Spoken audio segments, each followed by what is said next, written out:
La pandémie de coronavirus continue de s'accélérer à travers le monde. Hausse des cas de contamination aux États-Unis, en Amérique latine, des foyers de contamination qui ont ressurgi en Chine et le spectre d'une deuxième vague qui plane notamment sur l'Europe où là aussi de nombreux clusters ont été recensés depuis la sortie du confinement.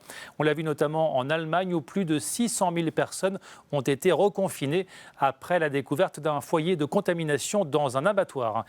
Pour en parler, nous retrouvons tout de suite Martin Blachier, médecin épidémiologiste. Bonjour. Bonjour. Alors, 600 000 personnes reconfinées en Allemagne, est-ce que c'est un scénario qui risque de se répéter dans les prochains mois ailleurs en Europe ?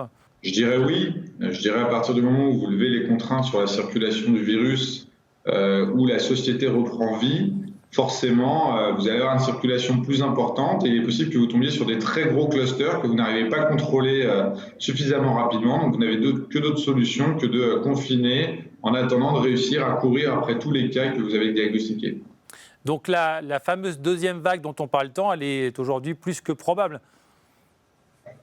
Une deuxième vague, ça va dépendre de ce qu'on va faire. C'est-à-dire qu'une deuxième vague, c'est si jamais on laisse finalement la société ouverte et qu'on considère que malgré la recirculation virale, il faut que la société reprenne vie. Si vous reconfinez une partie ou l'intégralité du pays, c'est sûr que la deuxième vague, elle va être très faible. Ça va à peine remonter que ça va redescendre. En revanche, vous allez avoir tous les effets collatéraux des confinements, même partiels. Parce que là, avec la rouverture des frontières en Europe, la saison estivale qui vient de débuter, les plages qui vont bientôt être bondées, on peut s'attendre à une hausse des contaminations en France, en Espagne et ailleurs.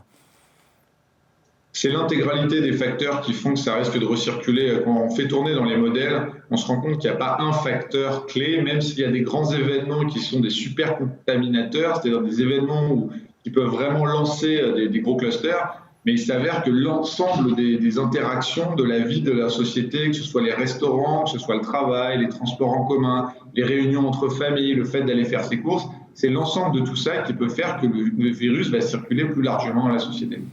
Vous êtes donc médecin épidémiologiste. Quand vous vous promenez à Paris, que vous voyez les bars et restaurants qui ont rouvert, qu'il y a, c'est vrai, un certain relâchement de la population, est-ce qu'il y a des choses qui vous inquiètent ?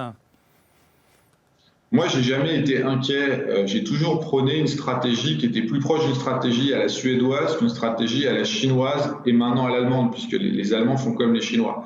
Je pense qu'on ne tiendra pas sur du confinement, même partiel, dans la durée. Donc, je pense qu'il faut regarder les choses en face. On sera obligé d'avoir une circulation virale qui sera plus importante que celle qui est aujourd'hui.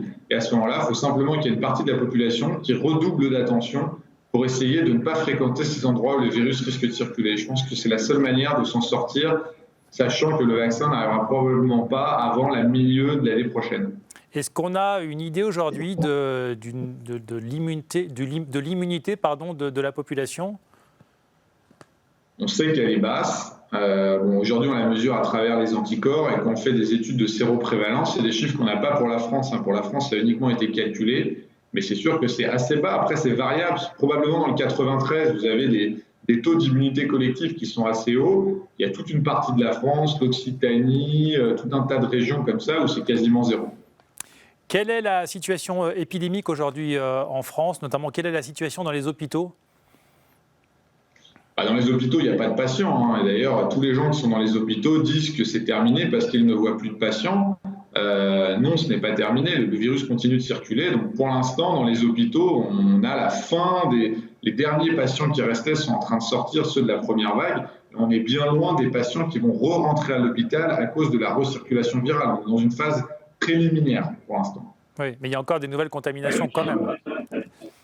Oui, mais quand très peu d'hospitalisations, parce que pour l'instant, le virus circule chez les jeunes et il circule très peu. Donc, on n'est pas dans une situation hospitalière. Pour l'instant, le sujet, ce n'est pas l'hôpital. Dernière question, est-ce que le virus a évolué ? Est-ce qu'il est plus agressif ? Qu'est-ce qu'on sait de plus sur ce virus ?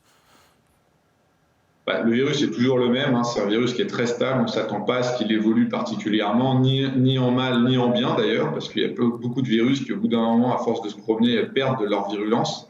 Maintenant, ce qu'on sait plus sur le virus, on apprend un petit peu sur son mode de contamination, mais il n'y a pas eu de découverte majeure sur le virus qui nous amène à changer nos prédictions et notre compréhension du phénomène global. Merci beaucoup Martin Blachier. Je rappelle que vous êtes médecin épidémiologiste. Merci beaucoup. Au revoir. Merci, au revoir.